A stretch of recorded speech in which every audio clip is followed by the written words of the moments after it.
The frost had come early to Florissant, Colorado that October of 1882, and Frances Dalton woke to find her woodpile empty and her breath visible in the chilled morning air inside her small cabin.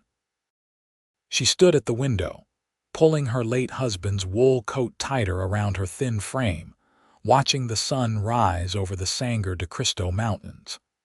The view was beautiful, she supposed, though beauty did little to warm a house or fill an empty stomach.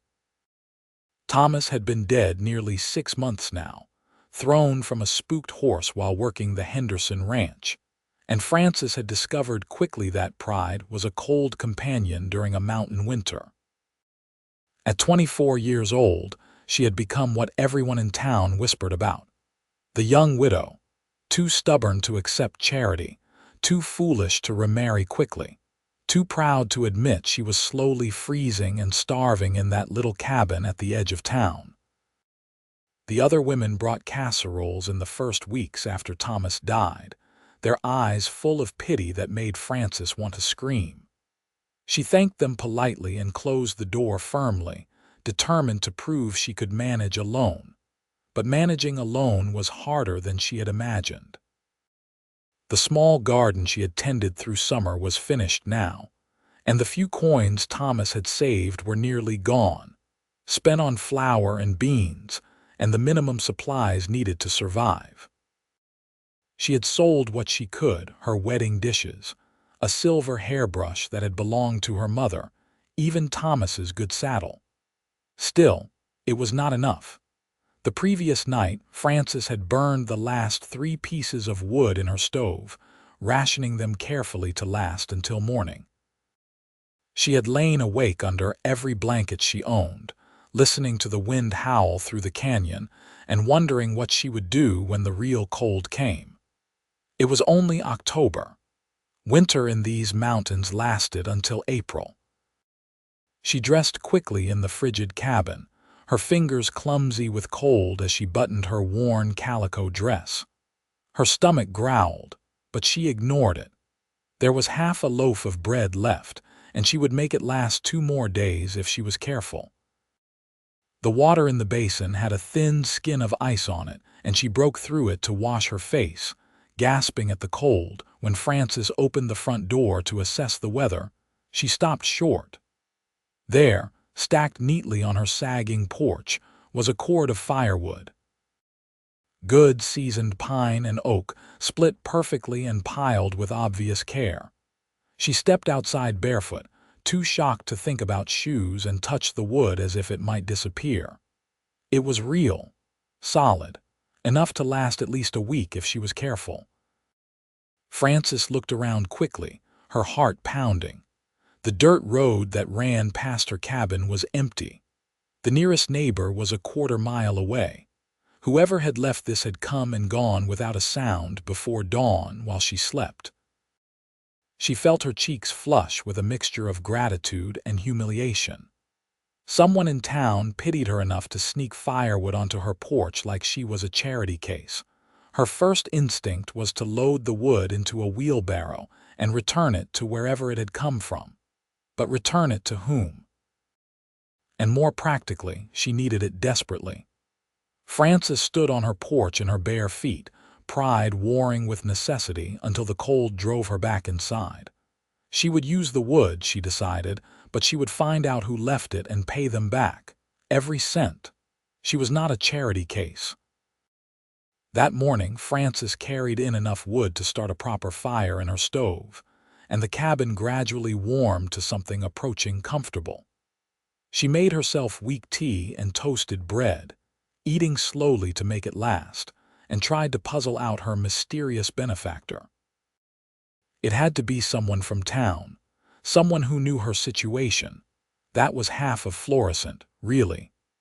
The town was small enough that everyone knew everyone's business. She thought of Robert Sterling, the banker who had tried to court her just 2 months after Thomas died.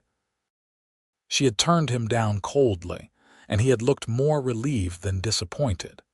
He was nearly 60 and probably just acting out of obligation anyway. Or maybe Pastor Williams and his wife had arranged it. though they usually announced their charity work loudly and publicly.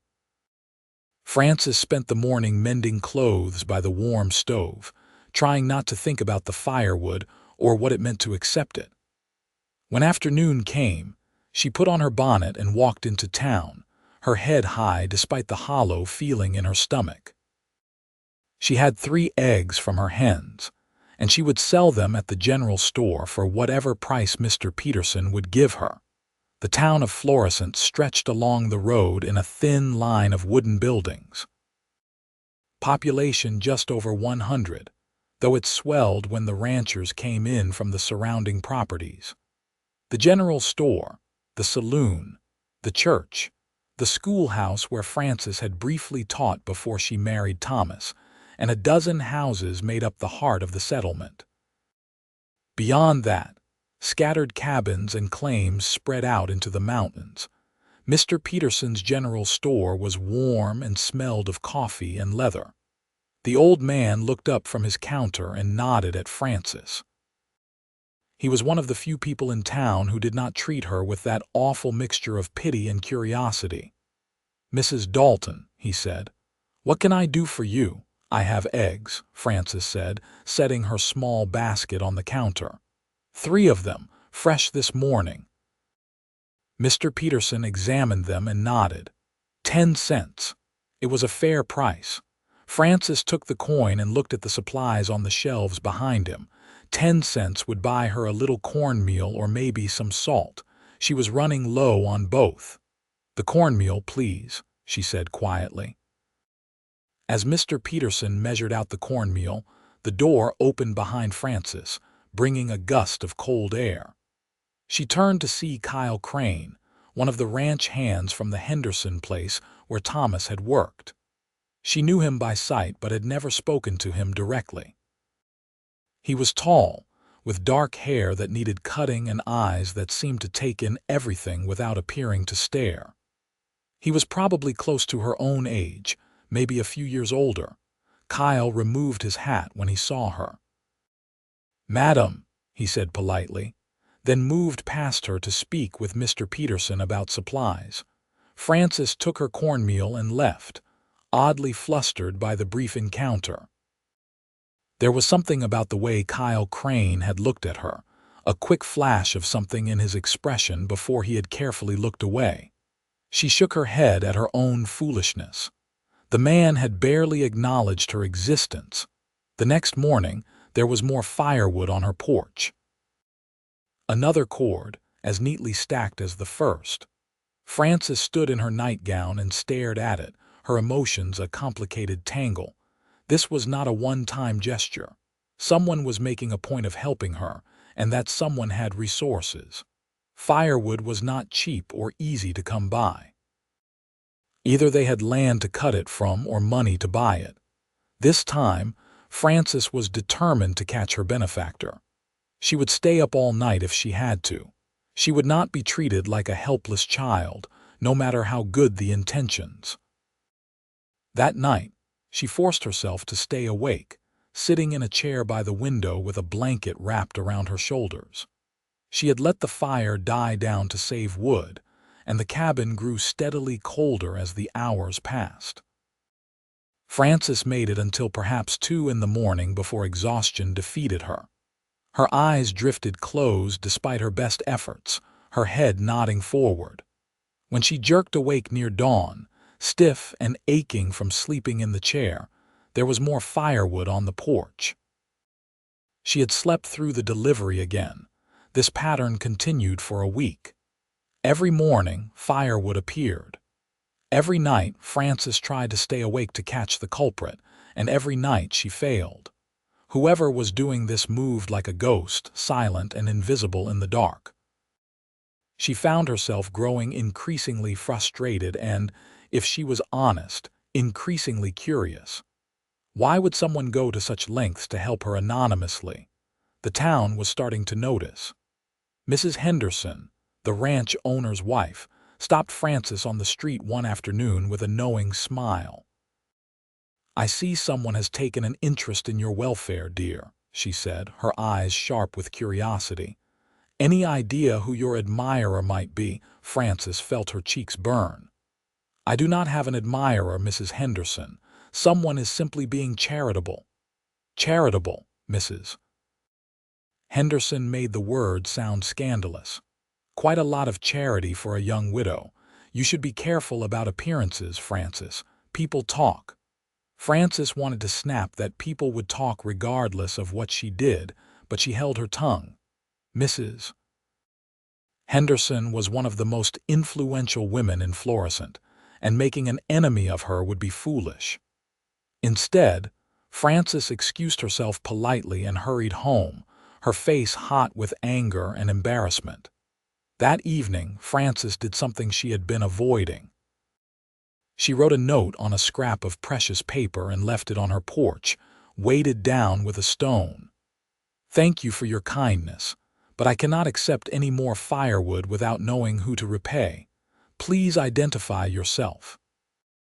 The next morning, the note was gone, but in its place was a fresh cord of firewood and a new note, written in a careful, masculine hand.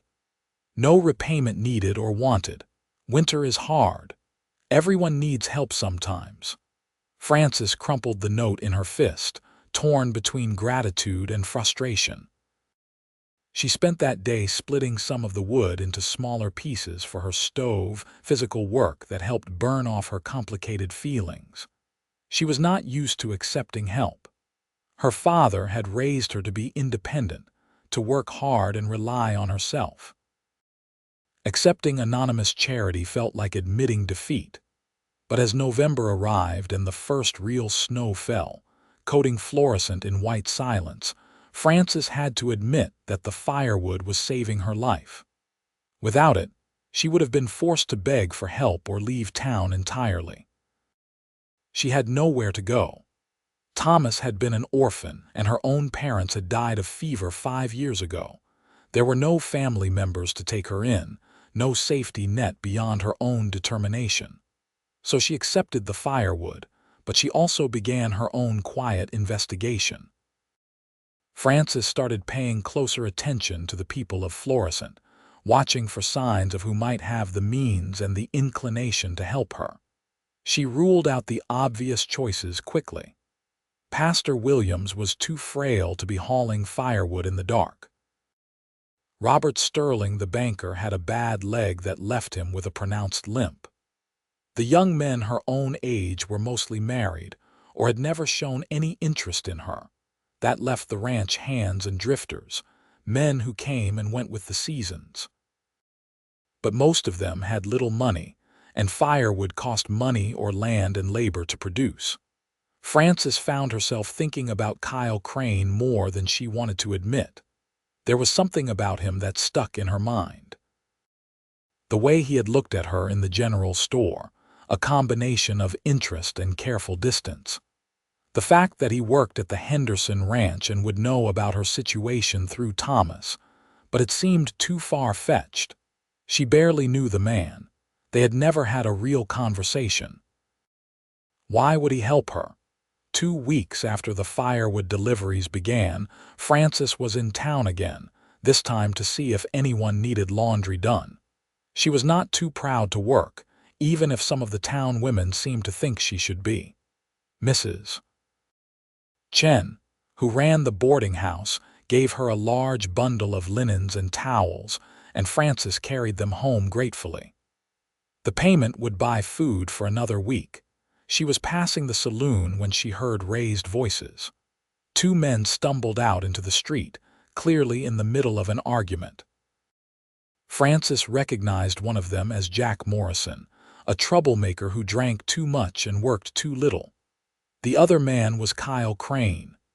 "You do not know what you are talking about," Kyle was saying, his voice tight with controlled anger. "I know you are sniffing around the Dalton widow," Jack said loudly, slurring his words. "Everyone knows it, leaving firewood like some lovesick pup." Frances froze, still holding her bundle of laundry. Kyle's face had gone very still. "Keep your voice down," Kyle said quietly. "Why?" "Ashamed of your charity work," Jack laughed meanly. Or maybe you are hoping she will be grateful enough to warm your bed. Kyle moved so fast Frances barely saw it. One moment he was standing still, the next his fist connected with Jack's jaw and the drunk man was sprawling in the dirt. Kyle stood over him, breathing hard, his hands clenched at his sides. "You will apologize," Kyle said. Jack sat up, spitting blood. "For what? Telling the truth?" Several other men had come out of the saloon now, drawn by the commotion. Frances wanted to disappear, to run home and pretend she had not heard any of this, but her feet would not move. Kyle Crane. It had been Kyle Crane all along, bringing firewood, helping her survive, asking nothing in return.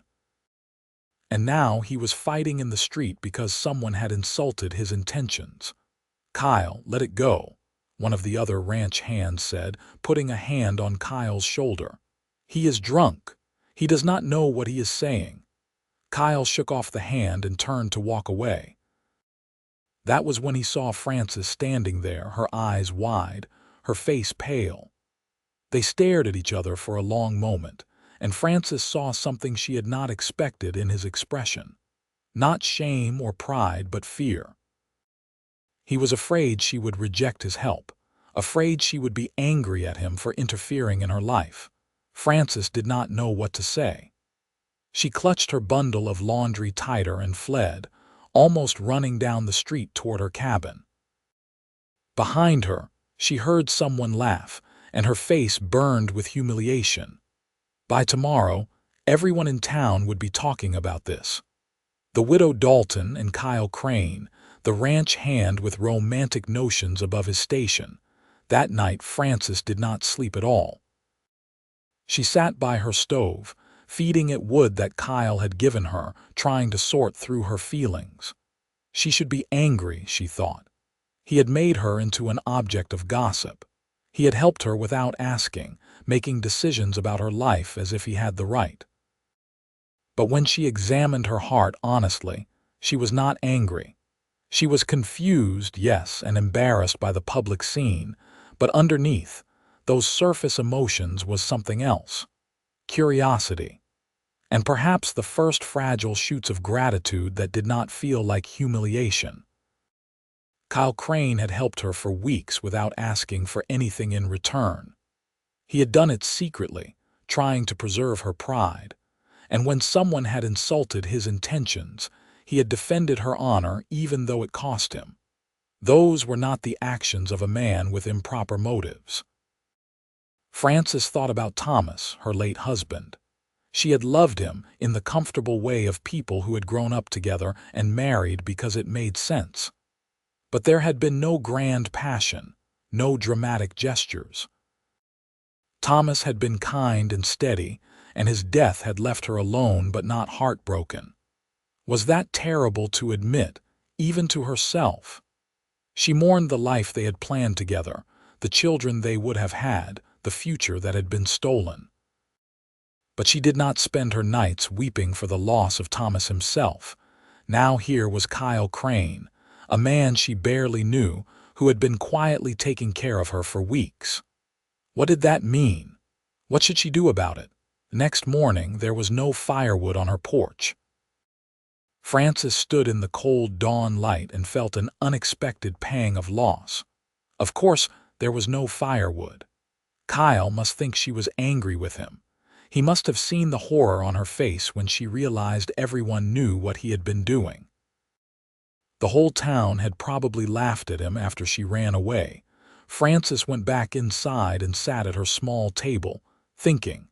She had enough wood to last several more days. After that, she would have to figure something out. Buy wood if she could scrape together enough money, or perhaps trade work for it. She had managed before Kyle started helping her. She would manage again. But as the day wore on, Frances found herself thinking less about firewood and more about Kyle himself. What kind of man did what he had done? She knew his basic story, the same way everyone in a small town knew everyone's business. He had come to Florissant 2 years ago, hired on at the Henderson Ranch as a hand. He was a good worker, kept to himself mostly, did not drink much or cause trouble. He was probably 26 or 27 years old, unmarried, and according to the little gossip Frances had overheard, he sent most of his wages back east to his mother and sisters.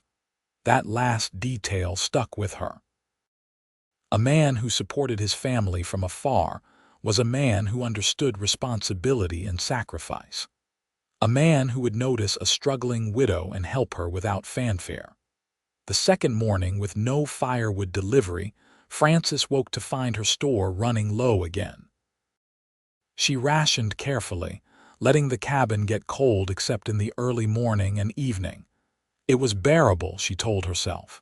She had been through worse. On the third morning, Frances made a decision. She dressed in her best remaining dress, a dark blue wool that had been let out and taken in and patched so many times it barely resembled the original garment. She pinned up her light brown hair carefully, studying her reflection in the small, cloudy mirror that hung by the door. She looked thin, she thought. Her cheekbones were too prominent, her collarbones visible above her dress, but her eyes were clear and determined. Frances walked to the Henderson Ranch, a journey of just over 2 miles along a rutted road that wound through pine forest and open meadow. The ranch was one of the largest properties in the area, running several hundred head of cattle and employing a dozen hands year-round. Mrs. Henderson had a reputation for being shrewd and demanding, but Mr. Henderson was known to be fair. The ranch house was a sprawling wooden structure with a wide porch and smoke rising from 2 chimneys. Frances went around to the back, where she knew the hands took their meals in a large bunkhouse. It was mid-morning, and most of the men would be out working, but someone might be around. She was in luck. An older man she recognized as the ranch foreman was sitting on the bunkhouse steps, mending a bridle. He looked up as she approached. "Mrs. Dalton," he said, standing politely, "what brings you out here?" "I am looking for Kyle Crane," Frances said, trying to keep her voice steady. "Is he available to speak with me?" The foreman studied her for a moment, his expression neutral. "He is out checking fence lines in the north pasture. Should be back by noon for dinner." "You are welcome to wait if you like," Frances nodded. "Thank you, I will wait." The foreman gestured to the bunkhouse. "You can wait inside where it is warm. I will let Kyle know you are here when he rides in." But Frances shook her head. "I will wait out here, thank you." She sat on the steps where the foreman had been sitting, and the man shrugged and went back to his work. Frances folded her hands in her lap and watched the mountains, trying to figure out what she would say when Kyle arrived. "Thank you" seemed inadequate. She was sorry seemed presumptuous, since she was not entirely sure what she was apologizing for. The sun climbed higher, and Frances waited. Ranch hands came and went, most of them nodding politely to her but not stopping to talk. They all knew who she was and probably why she was there. The gossip would be everywhere by tonight. Frances found she did not care as much as she thought she would. Finally, just before noon, she saw a rider approaching from the north. Even at a distance, she recognized Kyle's posture in the saddle, the easy way he sat a horse that spoke of years of practice. He dismounted at the barn and led his horse inside. Frances stood up, her heart suddenly pounding. What was she doing? This was foolish. She should go home. But before she could flee, Kyle emerged from the barn and saw her. He stopped, his whole body going still. Then he walked toward her slowly, as if approaching a wild animal that might bolt. His face was carefully neutral, giving nothing away. "Mrs. Dalton," he said when he was close enough. His voice was deep and quiet. "Sampson said you were waiting for me." "Mr. Crane," Frances said, then hesitated.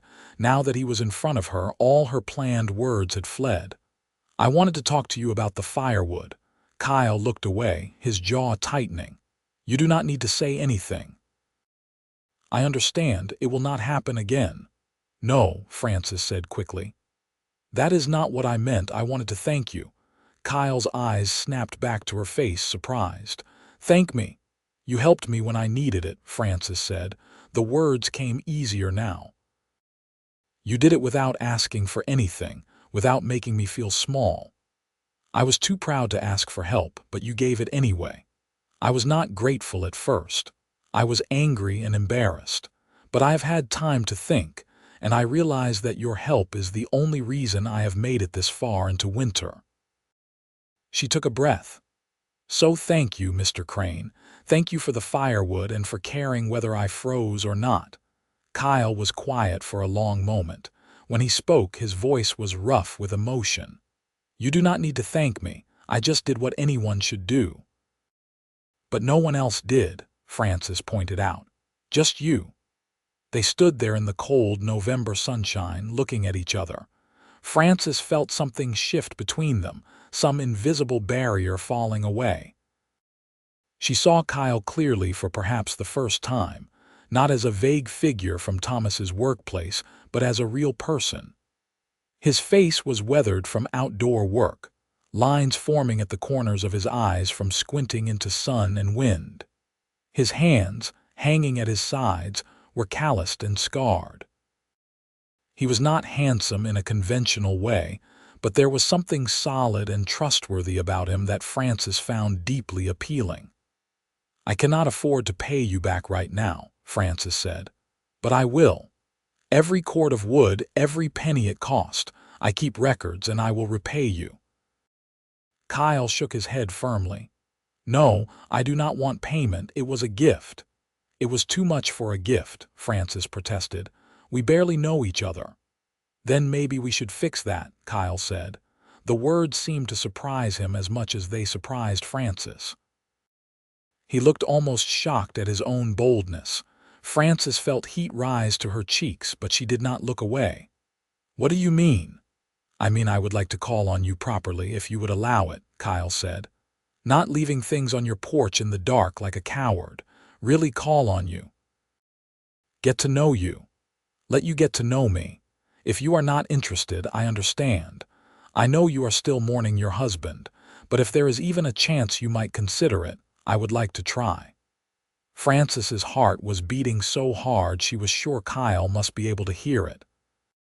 Thomas had been dead for 6 months. Was that long enough? The proper mourning period was supposed to be a year, but Frances had never been one to care over much about what was proper. And if she was honest with herself, she had been lonely long before Thomas died. Their marriage had been companionable but distant in its final year, both of them working so hard just to survive that they had little energy left for each other. "Yes," Frances heard herself say. "Yes, you can call on me." Kyle's face transformed with a smile that made him look years younger. "Really? Really," Frances confirmed and found herself smiling back. "But I have conditions." "Anything," Kyle said. "No more secret firewood deliveries," Frances said firmly. "If you are going to help me, do it openly, and let me help you in return. I can cook, mend clothes, all sorts of things. It should be an equal exchange, not charity." Kyle considered this, then nodded. "Fair enough. Though I have to say, your cooking would be payment enough. We eat pretty rough in the bunkhouse." "Then I will bring you dinner tomorrow," Frances said. The words felt dangerously domestic, but she pushed away her nervousness. "What time do you finish work?" "Sundown, usually. But you do not have to walk all the way out here. I could come to you." "Tomorrow you can come to me," Frances agreed. "But today let me bring food here. It is a thank you for all the firewood." They worked out the details, speaking quietly while ranch hands passed by with knowing looks. Frances felt self-conscious but also oddly happy. When had she last felt happy? She could not remember. The past year with Thomas had been hard, full of worry and work. Before that, her parents' deaths had cast a shadow over everything. But standing here talking to Kyle Crane about something as simple as dinner, Frances felt a lightness in her chest that she had almost forgotten was possible. She walked home that afternoon with a spring in her step despite her worn-out shoes and empty stomach. Back in her cabin, Frances surveyed her meager supplies and planned a meal. She had cornmeal, a few eggs from her hens, some wild onions she had gathered and dried, and precious little else. But she could make cornbread and egg scramble, and if she added the onions and some of the dried herbs from her summer garden, it would be a decent meal. That evening, Frances cooked with more care than she had taken in months. She made the cornbread in her best pan, the one she had not yet sold. She beat the eggs until they were fluffy, added the onions and herbs, and cooked them slowly over her precious fire. She even boiled water for tea, using the last of her tea leaves. When everything was ready, Frances packed it carefully in Thomas's old dinner pail, wrapped in towels to keep it warm. Then she walked back to the Henderson ranch in the gathering dusk, the dinner pail heavy in her hands. Kyle was waiting on the bunkhouse steps, cleaned up from his day's work, his hair still damp from washing. When he saw her, he stood quickly and came to meet her. "You did not have to do this," he said, but his eyes were bright with pleasure. "I wanted to," Frances said simply and handed him the dinner pail. They sat together on the bunkhouse steps, and Kyle opened the pail. The smell of cornbread and eggs wafted out, and he made a sound of appreciation. "This smells amazing," he said. "It is just simple food," Frances said, suddenly self-conscious. "Simple food is the best kind," Kyle said, and began to eat. Frances watched him, oddly pleased by the obvious enjoyment on his face. When had she last cooked for someone who appreciated it? Thomas had eaten mechanically, fuel for his hard-working body, rarely commenting on the meals she prepared. "This is really good," Kyle said between bites. "Really good. You are a talented cook." "Thank you," Frances said, feeling her cheeks warm at the compliment. They sat in companionable silence while Kyle ate and Frances looked out at the darkening mountains. The air was cold and sharp, promising more snow soon. But sitting here next to Kyle, Frances felt warm. "Tell me about yourself," Frances said when Kyle had finished eating. "I realize I know almost nothing about you."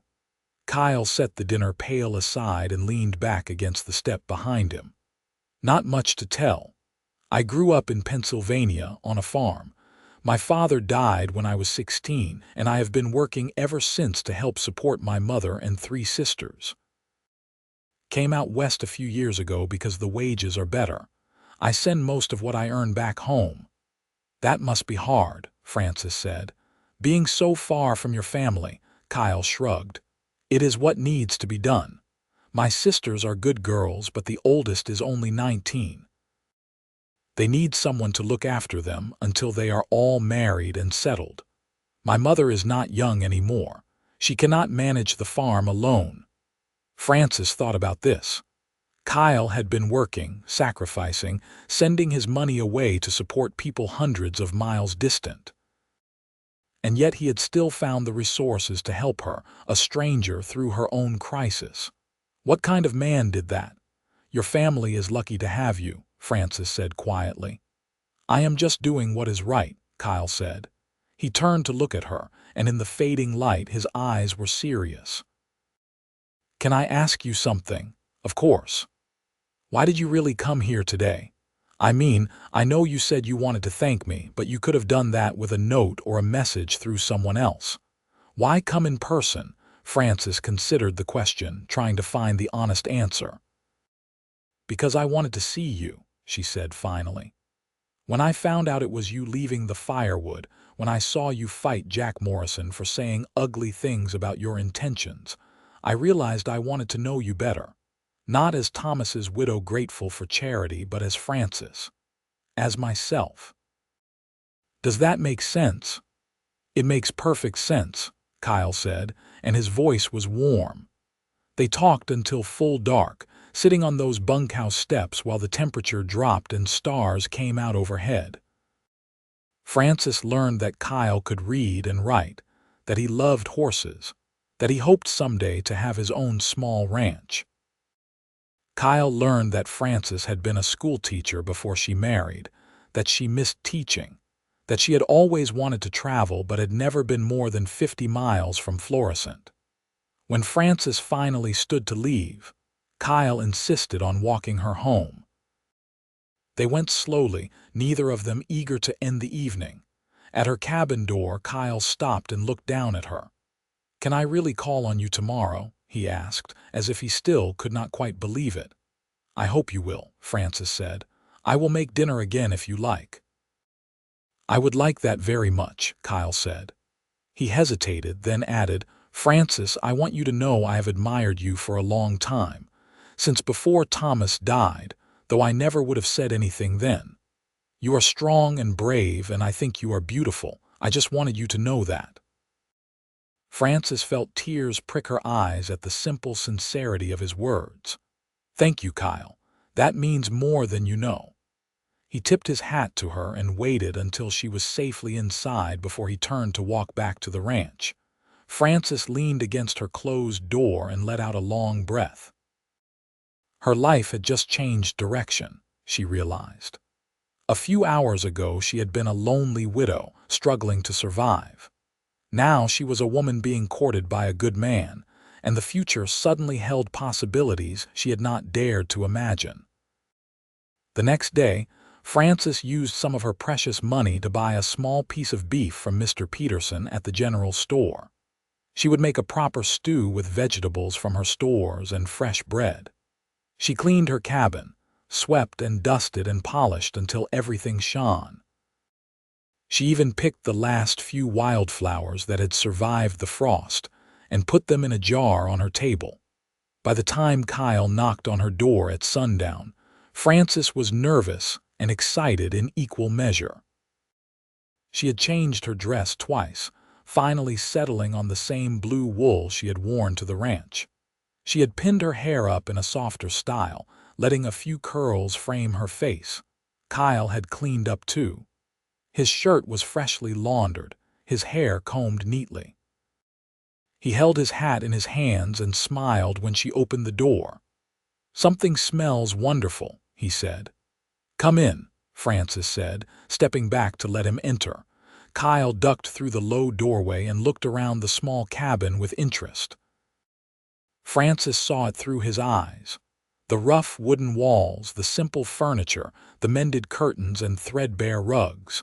It was not much, but it was clean and warm, and she had made it as welcoming as she could. "Your home is nice," Kyle said, and he sounded like he meant it. They ate dinner at her small table, their knees almost touching in the confined space. The beef stew was good, and the bread had turned out perfectly. Kyle ate with obvious appreciation, and Frances found herself eating more than she had in weeks, her appetite returning in the warmth and companionship. After dinner, they sat by the stove and talked more. Kyle told her about his work on the ranch, about the cattle and horses, about the other hands. Frances told him about her teaching days, about the children she had loved working with, about her dream of starting a small school again someday. "Why did you stop teaching?" Kyle asked. "Thomas wanted me to," Frances said. "He thought a wife's place was in the home, and the school board was going to let me go anyway once we married. That was their policy. No married women as teachers. That seems like a waste," Kyle said, "if you loved it and were good at it." "Thomas had traditional ideas about marriage," Frances said carefully, feeling disloyal even though it was true. "He was a good man, but he expected me to fit a certain role." "What role do you want?" Kyle asked.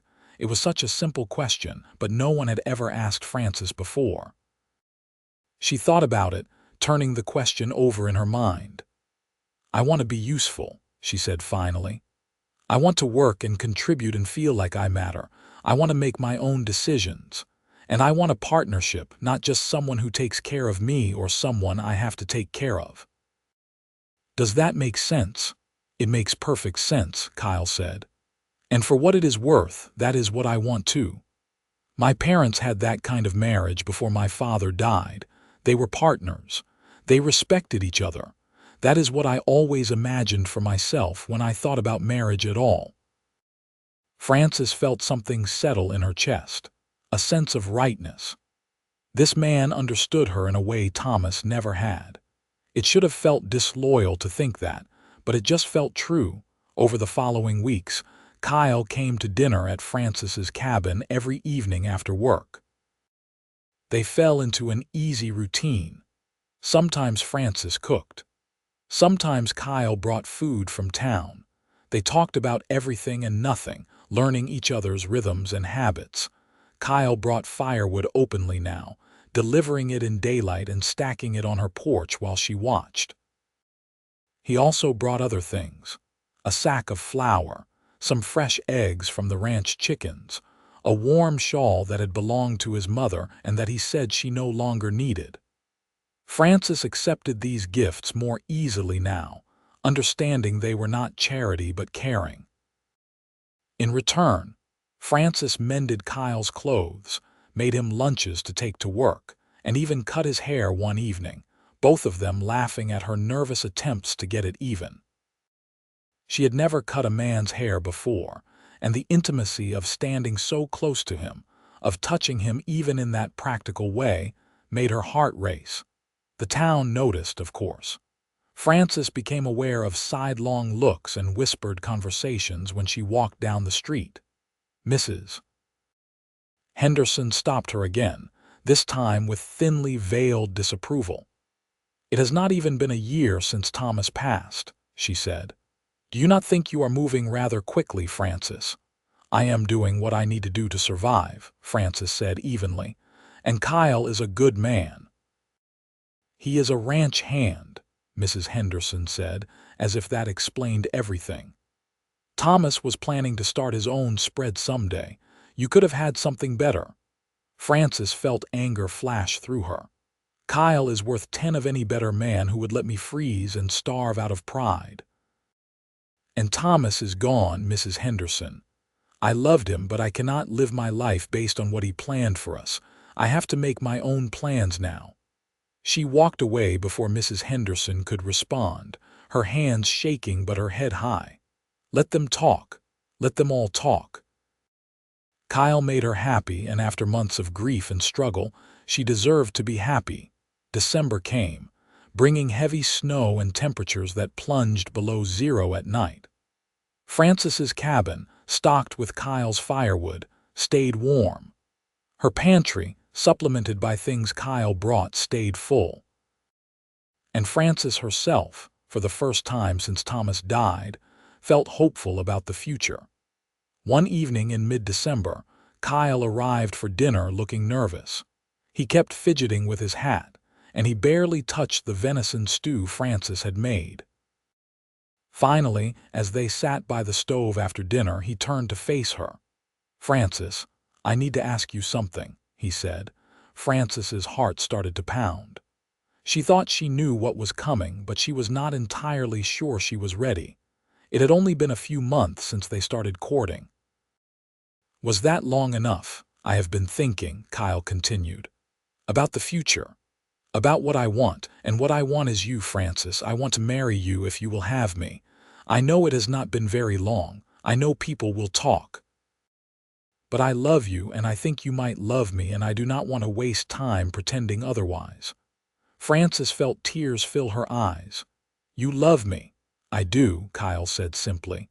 "I have for months, probably since before I should have. You are brave and strong and kind, and you make me want to be a better man. So what do you say? Will you marry me?" Frances thought about Thomas, about the life they had planned together. Then she thought about Kyle, about the man sitting in front of her with his heart in his eyes, asking her to build a new future with him. There was no comparison, really. What she felt for Kyle was deeper and more real than anything she had felt for Thomas. It had developed quickly, yes, but sometimes quick things were the most genuine. "Yes," Frances said. "Yes, I will marry you." Kyle's face broke into a wide smile. He reached for her hands, holding them gently. "Really? "Really," Frances confirmed, laughing through her tears. "I love you too, Kyle. I think I have for a while now, but I was afraid to admit it." Kyle pulled her close, and Frances let herself be held. She felt safe and cherished in a way she never had before. This was what love should feel like, she thought. Not comfortable routine, but this intense caring, this desire to be together despite obstacles. "I do not have much to offer you," Kyle said, his voice muffled against her hair. "I am still sending money to my family. I do not own land or have savings. We would have to live modestly." "I am already living modestly," Frances pointed out. "And I do not need much, just you and a warm house and work that matters. That is enough." They sat together for a long time making plans. They would marry in the spring after the worst of winter had passed. Kyle would try to save some money so they could rent a small house in town, something with room for a garden and maybe a workshop where Kyle could do leatherwork or carpentry on the side.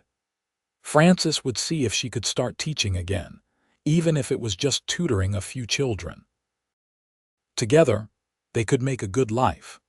When Kyle finally left that night, kissing Frances gently at the door before heading back to the ranch, Frances stood at her window and watched him disappear into the darkness. She felt like she was standing at the edge of something new and wonderful, and for the first time in a very long time, she was not afraid. The next few months passed in a blur of planning and preparation. Frances continued her work, taking in laundry and mending, saving every penny. Kyle worked extra hours at the ranch and picked up odd jobs in town. They were building a foundation together, slowly and carefully. The town's opinion gradually shifted. When people saw that Kyle and Frances were serious, that this was not some scandalous affair but a genuine courtship leading to marriage, the whispers became less harsh. Pastor Williams agreed to perform the ceremony. Mrs. Chen at the boarding house offered to help with a small wedding breakfast. Even Mrs. Henderson thawed slightly, though she still made pointed comments about appropriate mourning periods. Frances found she did not care what Mrs. Henderson or anyone else thought. She was happy, truly happy, and that was worth any amount of gossip. In February, Kyle received a letter from his mother in Pennsylvania. Frances was with him when he opened it, sitting at her table while snow fell steadily outside. She watched his face change as he read, saw relief and sadness and something else she could not identify. "What is it?" she asked gently. Kyle looked up from the letter. "My mother is getting remarried to a neighbor, a widower with his own farm. She says his daughters are grown and gone and he needs a wife and she needs security. They will combine their properties." "Is that good news?" Frances asked carefully. "It is," Kyle said slowly. "It means she will be taken care of. It means my sisters will have a man in the house again, someone to help with the heavy work. It means I do not have to send as much money home." He paused. "It means I am free, Frances.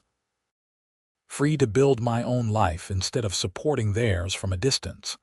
Frances understood what he was not saying. With his family obligations reduced, Kyle could save money faster. They could move up their wedding date. They could start their real life together sooner. "When do you want to get married?" Frances asked. Kyle looked at her, his eyes intense. "Tomorrow, if you would have me," Frances laughed. "How about next month? That gives us time to prepare properly and save a little more, but not long enough for me to lose my nerve." "You would never lose your nerve," Kyle said with conviction. "You are the bravest person I know." They set a date in late March, just after Frances's 25th birthday. It would be almost a year since Thomas died, enough time to satisfy even the most traditional townsfolk. Frances spent her saved money on fabric for a new dress, a simple cream-colored wool that she sewed herself by lamplight. It was not fancy, but it was clean and new and hers. Kyle commissioned a ring from the blacksmith, a simple gold band that cost him 2 weeks' wages. When he showed it to Frances, she cried, overwhelmed by the sacrifice it represented. "You did not have to do this," she said, holding the ring carefully. "I wanted to," Kyle said. "I wanted you to have something beautiful, something that is just yours." The wedding was small, held in the church on a surprisingly warm March morning. Pastor Williams performed the ceremony. Mrs. Chen and Mr. Peterson stood as witnesses. A handful of ranch hands came, and a few of the women from town. Frances wore her new dress and carried wildflowers that Kyle had picked that morning on his way into town. When Kyle said his vows, his voice was steady and sure. When Frances said hers, she meant every word with her whole heart. They were promising to build a life together, to face whatever came as partners, and she could not imagine anything she wanted more. After the ceremony, there was a simple meal at the boarding house. Roast chicken and vegetables, bread and butter, apple pie. People toasted the new couple with cider and wished them well. Even Mrs. Henderson attended, though her congratulations were somewhat stiff. As the sun set, Kyle and Frances walked to their new home, a small rented house at the edge of town. It was not much larger than Frances's cabin had been, but it was theirs together. Kyle had spent the past week fixing it up, mending the roof and windows, whitewashing the walls. Frances had moved her few belongings over, combining them with Kyle's even fewer possessions. At the door, Kyle paused. "Ready?" he asked. "Ready," Frances confirmed. Kyle picked her up, making her laugh in surprise, and carried her over the threshold. He set her down gently in the middle of the room and looked around at their new home. "It is not much," he said. "It is perfect," Frances said, and meant it. Their wedding night was tender and nervous and wonderful. Kyle was gentle and patient, and Frances felt cherished in a way she never had in her marriage to Thomas. Afterward, they lay together in the darkness, listening to the wind outside and the crackle of the fire in the stove. "I am so grateful you left firewood on my porch," Frances said quietly. Kyle laughed softly. "I was terrified you would find out and be angry. I almost stopped a dozen times." "I am glad you did not," Frances said. "I was too proud to ask for help, but I needed it desperately. You saved me, Kyle. Not just from freezing, but from loneliness and despair." "We saved each other," Kyle corrected gently. "I was lonely too, Frances. I have been lonely for years, sending my wages home and working myself half to death for a future I could not see. Then I met you, and suddenly I understood what I had been working toward, a life with you, a home of our own, children someday if we are blessed. That is worth everything." Frances turned to look at him in the darkness. "Children, we have not really talked about that. Do you want them?" Kyle asked. "I do," Frances said. "I always imagined having children. Thomas and I tried, but it never happened. Maybe now it will." "Maybe," Kyle said, pulling her closer. "And if not, we will still have each other. That is enough for me." Frances closed her eyes and let herself relax completely for the first time in over a year. She was safe. She was loved. She was home. The first year of their marriage was not easy, but it was good. Kyle continued working at the Henderson Ranch, and Frances started teaching again, tutoring children in their home. She had 3 students at first, then 5, then 8. The parents paid what they could, sometimes in money, sometimes in food or goods. It was enough to help their household finances. In the evenings, Kyle worked on projects, mending tack for ranchers, building furniture for people in town, doing any skilled work he could find. He was determined to save enough to buy their own land, and Frances matched his determination with her own. They lived frugally, saving every spare penny, dreaming of the future. Frances did not become pregnant that first year, and she tried not to let it worry her. She was still young, only 25. There was time. But she found herself watching the women in town with their babies and feeling a hollow ache of longing. Kyle noticed, of course. He noticed everything about her. "It will happen when it is meant to happen," he told her one night as they prepared for bed. "And if it does not, we will have a full life anyway. We have each other." "I know," Frances said. "I just want to give you children. You would be such a good father. And you will be a wonderful mother when the time comes," Kyle said firmly. "Be patient, love. Good things come to those who wait." In their second year of marriage, two important things happened. First, Kyle's mother wrote to say that his youngest sister had married well to a young lawyer in Philadelphia. All three sisters were now settled, and his mother and her new husband were managing their combined farm successfully. Kyle's financial obligations to his family were essentially over. He could keep all his wages for the first time in a decade. "We can start looking for land seriously now," Kyle told Frances, his eyes bright with excitement. "Real land, not just a lot in town. Somewhere we can build a house, maybe run a few cattle, have a proper homestead." The second thing that happened was that Frances discovered she was pregnant. She missed her monthly courses in June and again in July. By August, she was sure. She was also nauseated most mornings and exhausted all the time, but she had never been happier. Frances told Kyle on a Sunday afternoon as they sat on their porch watching the mountains. She had been nervous about how to bring it up, worried that she might be wrong despite all the signs. But when she finally said the words, "I think I am going to have a baby," Kyle's reaction erased all her doubts. He stood up so fast he knocked over his chair, then pulled Frances into his arms and spun her around, laughing with pure joy. "Really?" he kept saying. "Really? We are going to have a baby." "Really," Frances confirmed, laughing and crying at the same time. "In February, I think. Maybe late January." Kyle set her down carefully, as if she might break, then knelt in front of her and pressed his hand to her still flat stomach. "Hello in there," he said softly. "I am your papa, and I already love you more than anything." Frances put her hand over his and felt tears stream down her face. This was everything she had hoped for, everything she had dreamed about during those dark months after Thomas died. A husband who loved her, a baby on the way, a home that was truly theirs. The pregnancy progressed normally, though Frances was sick for the first few months and bone-tired throughout.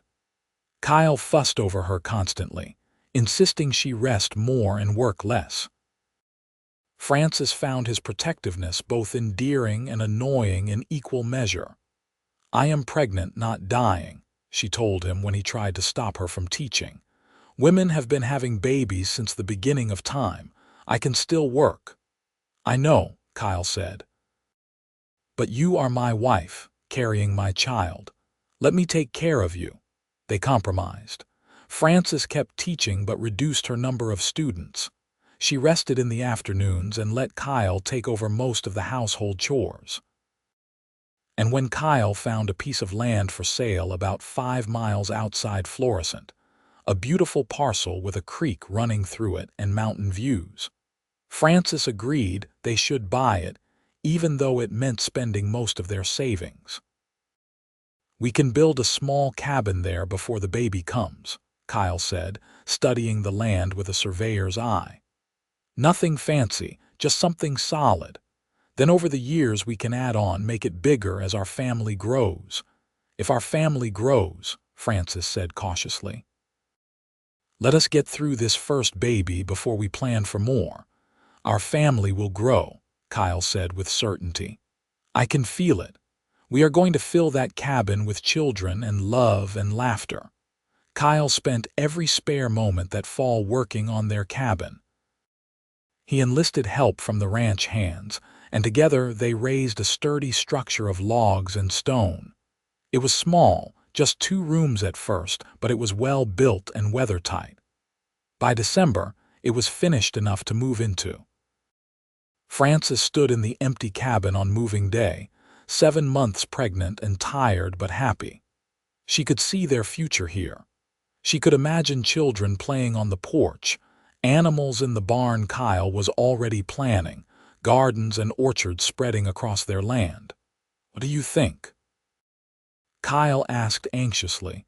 "Is it all right? I know it is not fancy." "It is perfect," Frances said, meaning it with her whole heart. "It is ours, and that makes it perfect." They moved their few possessions from the rented house in town to their new homestead. Frances nested ferociously those last few months, making curtains and blankets, preparing baby clothes from cut-down adult garments. Kyle built a cradle from pine, sanding it smooth and carving their child's initials on the headboard, KC or FC, depending on whether the baby was a boy or girl. Frances's labor started on a cold February night during a snowstorm. Kyle rode to town for Mrs. Chen, who served as the settlement's midwife, and the older woman made it to the cabin just in time. The labor was long and hard, lasting through the night and into the next day. Kyle paced outside in the snow, unable to help, driven nearly mad by the sounds of Frances's pain. But finally, just after noon on February 8, 1884, their son was born. He was small and red and angry, screaming his indignation at being thrust into the cold world. Mrs. Chen cleaned him up and placed him in Frances's arms, and Kyle was allowed back inside to meet his child. "A boy," Frances said, exhausted but radiant. "We have a son, Kyle."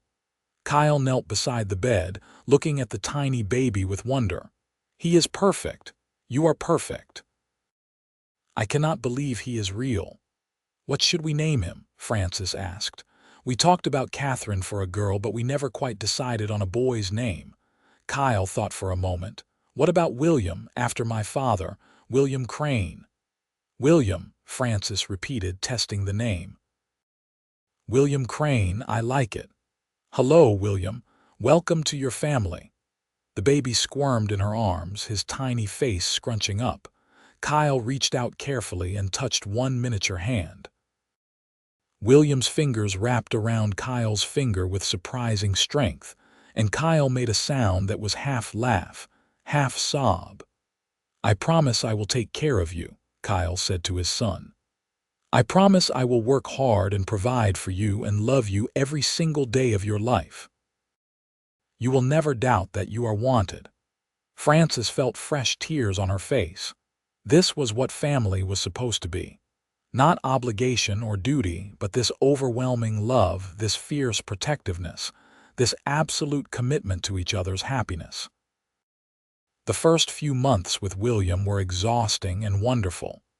He was a good baby, healthy and alert, but he still woke frequently at night to nurse. Frances was constantly tired, but she had never been happier. Kyle helped as much as he could, pacing the floor with William when he was fussy, changing his cloths, singing him the lullabies his own mother had sung. They fell into new rhythms as a family of three. Kyle continued working at the Henderson Ranch but came home every evening to his wife and son. Frances taught a few students who were willing to ride out to their homestead, but spent most of her energy on William. They talked about the future, expanding the cabin, getting a milk cow, maybe some chickens, slowly building their homestead into something substantial. When William was 6 months old, Mrs. Henderson came to visit, driven out in her fine carriage by one of the ranch hands. Frances was surprised but invited her in politely.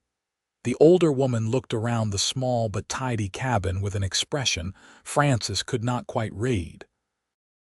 "You have done well for yourself," Mrs. Henderson said finally. "I admit I had my doubts when you married Kyle. I thought you were making a mistake, marrying beneath your station so soon after Thomas died. But I can see now that I was wrong. You are happy here." It was as close to an apology as Mrs. Henderson was likely to give. Frances accepted it graciously. "I am happy. Kyle is a good husband and a wonderful father. We may not have much, but we have everything that matters." Mrs. Henderson nodded. "That is wisdom many people never learn." I am glad you have found it." She paused, then added, "If you ever want to teach again properly in the schoolhouse, let me know. The school board listens to me. I could arrange it." Frances was touched by the offer, even though she knew she would not take it. Not now, with William so young. But someday, perhaps. "Thank you, Mrs. Henderson. I appreciate that." After Mrs. Henderson left, Kyle came home to find Frances thoughtful. "What is on your mind?" he asked, picking up William and tossing him gently in the air, making the baby giggle. "I was just thinking about how much has changed," Frances said. 2 years ago I was alone and desperate, trying to survive on pride and determination. Now I have you and William and this beautiful home. It almost does not seem real." "It is real," Kyle said, settling William on his hip. "And we built it together. You and me. That is what I am most proud of. Not the cabin or the land, but what we have created as partners." Frances crossed to him and wrapped her arms around both her husband and son. "I love you," she said. "Both of you so much." "We love you too," Kyle said, kissing the top of her head. "Forever and always." The years passed, full and rich and good. When William was 2, Frances became pregnant again. This time the pregnancy was easier, and in the spring of 1886 they welcomed a daughter. They named her Caroline, and she had her father's dark hair and her mother's light eyes. 2 years after Caroline came another son, Thomas, named for Frances's first husband in a gesture of respect for the past. And 2 years after that, another daughter, Mary, completed their family. The cabin grew along with the family. Kyle added rooms as they could afford it, until the original 2-room structure had expanded into a sprawling house with 4 bedrooms, a proper kitchen, and a parlor. They acquired livestock, chickens, a milk cow, eventually a small herd of cattle. The land that had been raw and empty, when they bought it, gradually transformed into a working homestead. Frances returned to teaching when Mary was old enough to spend mornings with Kyle. She taught in their home, taking on students from families who lived too far from town to attend the regular school. Kyle built her a separate room for teaching, with a blackboard and proper desks. Frances loved the work, loved seeing children learn and grow under her guidance. They were not wealthy, but they were comfortable. More importantly, they were happy. Their marriage deepened and strengthened over the years. They weathered hard times together. Years when the cattle market was bad, winters when snow came early and stayed late, illnesses that swept through the children. But they faced everything as partners, supporting each other through difficulties and celebrating successes together.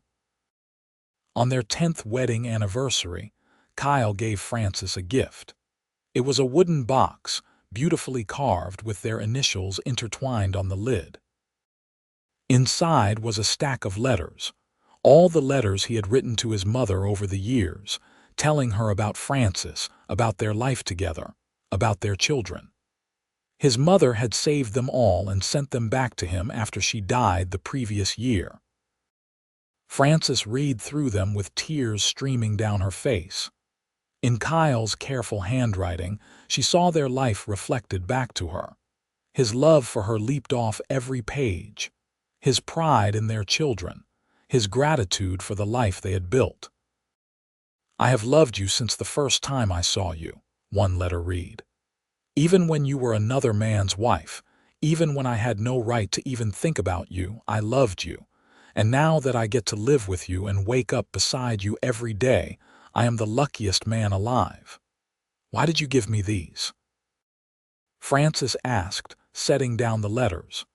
"Because I wanted you to know," Kyle said simply. "I wanted you to see how much you mean to me, how much you have always meant to me. You changed my life, Frances. You made me want to be better, do better, build something lasting. Everything good in my life comes from you." "Not everything," Frances said. "We built this together. Equal partners, remember, equal partners," Kyle agreed, pulling her close. "Always." Their children grew. William became a serious, studious boy who loved books and learning. Caroline was bold and fearless, always climbing trees and exploring the mountains. Thomas was gentle and kind, with a natural way with animals. And Mary was a born storyteller, always weaving elaborate tales for her siblings. Frances and Kyle watched their children grow with pride and occasional terror. Raising 4 children on a remote homestead was never easy. There were accidents and illnesses, fights and tears, moments of pure chaos. But there was also laughter and love, and the deep satisfaction of watching their family thrive. When William was 16, he announced he wanted to go to college. Frances and Kyle had been saving for years, hoping to give their children opportunities they had never had. They scraped together the money to send William east to a small college in Pennsylvania, where he could stay with his aunts. It nearly broke Frances's heart to see him go, but she was also fiercely proud. Caroline showed no interest in college. She wanted to work with horses, and at 14, she was already helping break and train the young horses on their property. Kyle taught her everything he knew, treating her interest as seriously as he would have if she had been a son. The younger children were still finding their way, but Frances had no doubt they would all find their paths. She and Kyle had given them love, security, and the freedom to become whoever they were meant to be. On a warm evening in June of 1898, Frances sat on her porch and watched the sun set over the mountains. Kyle sat beside her, his hand in hers. Their children were scattered. William away at college, Caroline in the barn with the horses, Thomas and Mary somewhere down by the creek catching frogs. The sound of their distant laughter drifted up to the house. "You ever think about that first winter?" Frances asked Kyle. "When you were leaving Firewood on my porch, all the time," Kyle admitted. "I was so scared you would find out and be angry, and so hopeful that somehow it would lead to this, to us." "I was so proud," Frances said. "Too proud to ask for help, too stubborn to admit I was failing. If you had not helped me, I do not know what would have happened." "You would have survived," Kyle said with certainty. "You are the strongest person I know. You would have found a way." "Maybe," Frances said, "but I am glad I did not have to. I am glad you were brave enough to help me even when I was too proud to accept it. I am glad you kept bringing firewood until I was ready to see you. I am glad for all of it, every single day." Kyle lifted her hand to his lips and kissed it gently. "Me too. Every single day." They sat in comfortable silence, watching the mountains turn purple in the fading light. After a moment, Mary came running up from the creek, her dress muddy and her face bright with excitement. "Mama, Papa, come look. Thomas caught the biggest frog you have ever seen."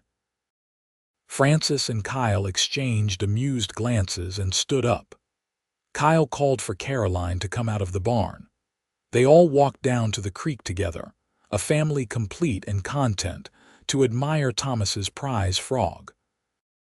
As they stood together in the warm summer evening, Frances felt a wave of gratitude so intense it almost overwhelmed her. This life, these people, this love, it was everything she had never known she needed.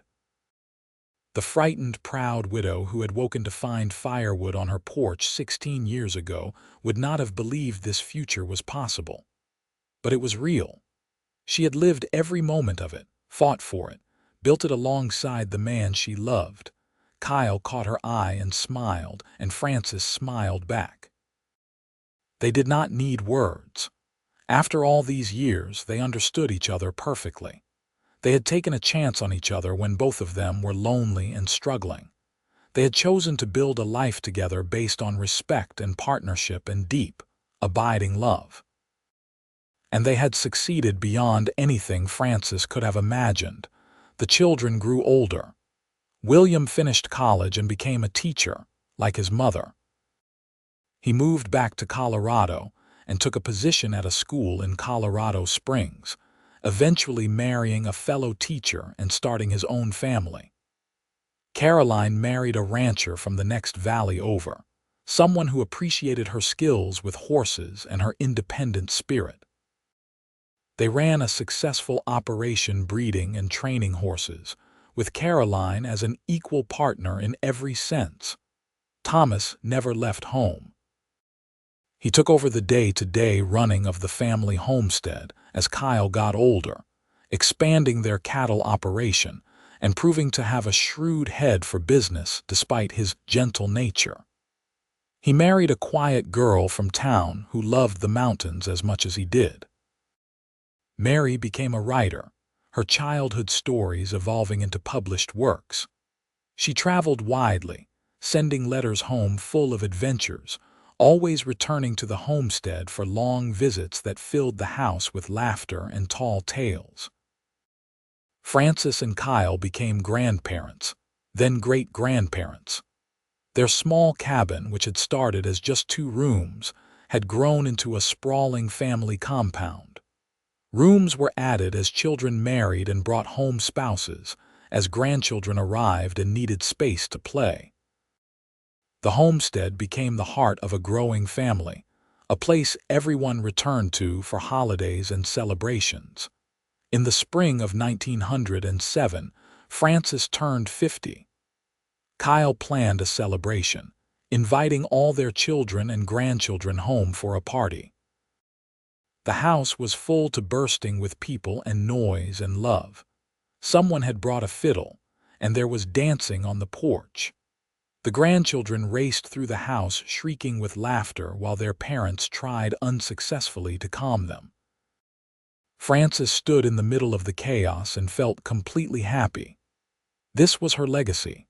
Not the house or the land, but these people, these relationships, this love that had spread out from a single act of kindness 25 years ago. Kyle found her in the crowd and pulled her aside. "Come with me," he said mysteriously. He led her out to the porch, away from the noise and people. The sun was setting, painting the mountains in shades of pink and gold. Kyle turned Frances to face him and took both her hands. "I have something for you," he said. He pulled out a small wrapped package. Frances opened it carefully and found a beautiful carved wooden box, similar to the one Kyle had given her years ago, but even more elaborate. This one had a scene carved into the lid. A small cabin with mountains in the background, and in front of the cabin, a woman in a long dress and a man stacking firewood. "Kyle," Frances breathed, tracing the carving with her finger. "When did you make this?" "I have been working on it for months," Kyle admitted. "I wanted to give you something special for your birthday, something that showed where we started and how far we have come." Frances opened the box. Inside was a single piece of paper, yellowed with age. She recognized it immediately. The note she had left on her porch all those years ago, asking her anonymous benefactor to identify himself. "You kept this?" Frances asked, tears in her eyes. "I kept everything," Kyle said. "Every note you wrote, every letter, they are all here in this box. Our whole story from the beginning." Frances threw her arms around Kyle's neck and held him tight. After 25 years of marriage, he could still surprise her. He still found ways to show her how much he loved her, how much their life together meant to him. "Thank you," Frances whispered. "For everything. For the firewood, for the love, for this beautiful life. Thank you for being brave enough to help me when I was too proud to ask." "Thank you for letting me," Kyle said, holding her close. "Thank you for saying yes when I asked to court you, for marrying me, for building this life with me. You are the best thing that ever happened to me, Frances Crane." They stood together on the porch, holding each other while the sun set and their family celebrated inside. After a while, William came to find them. "There you are," he said. "Mama, we are about to cut your birthday cake. You have to be there for that." Frances and Kyle followed their son back inside, hand in hand. The cake was enormous, baked by Caroline and decorated by the grandchildren with enthusiastic if messy frosting flowers. Everyone sang happy birthday, voices overlapping and off-key, and Frances blew out her candles while surrounded by the people she loved most in the world. Later that night, after everyone had gone to bed or home, Frances and Kyle sat by their fireplace. The house was quiet for the first time in days. Kyle had built up the fire, and its warm glow filled the room. "I have been thinking about the future," Kyle said. "Thomas is running things here now, doing a better job of it than I ever did, honestly. What if we took some time for ourselves? Traveled a little, saw something of the world. You always said you wanted to travel." Frances looked at him in surprise. "Are you serious?" "Completely serious," Kyle said. "We have worked hard all our lives. We have raised our children and built our homestead. I think we have earned a little adventure while we are still young enough to enjoy it." "We are not exactly young anymore," Frances pointed out, but she felt a flutter of excitement at the idea. "We are not exactly old either," Kyle countered. "What do you say? Shall we take a trip? See something of this country we have spent our whole lives working in?" Frances thought about it. The idea of leaving the homestead, even temporarily, felt strange, but it also felt exciting. She and Kyle had spent 25 years building something solid and lasting. Their children were grown and settled. Thomas and his wife were more than capable of managing things. Why not take this chance? "Yes," Frances said. "Yes, let us do it. Let us be adventurous." Over the next few months, they planned a grand trip. They would take the train east, visit William in Colorado Springs, then continue to Pennsylvania to see Kyle's sisters. From there, they would go to New York City, something neither of them had ever seen. They planned for 3 months away, the longest Frances had been away from home since she moved to Florissant as a young bride. The trip was everything Frances had hoped for and more. She saw cities and oceans, museums and theaters. She and Kyle walked through places she had only read about in books, holding hands like newlyweds. They ate food they could not identify and stayed in hotels that seemed impossibly fancy. They laughed at their own country ways and marveled at the size and diversity of the world beyond their mountain valley. But as wonderful as the trip was, Frances found herself longing for home long before the 3 months were up. She missed the mountains, the clean smell of pine, the particular quality of light in Colorado. She missed her children and grandchildren. She missed the homestead, the place she and Kyle had built together from nothing. "Ready to go home?" Kyle asked one evening in New York, as if reading her mind. "Is that terrible?" Frances asked. "We have only been gone 2 months." "Not terrible at all," Kyle said. "I have been thinking the same thing. As beautiful as all this is, it is not ours. Home is ours." They returned to Florissant in early autumn, when the aspens were turning gold on the mountainsides. The homestead had never looked more beautiful. Thomas and his wife had kept everything running smoothly in their absence, and the whole family gathered to welcome them home.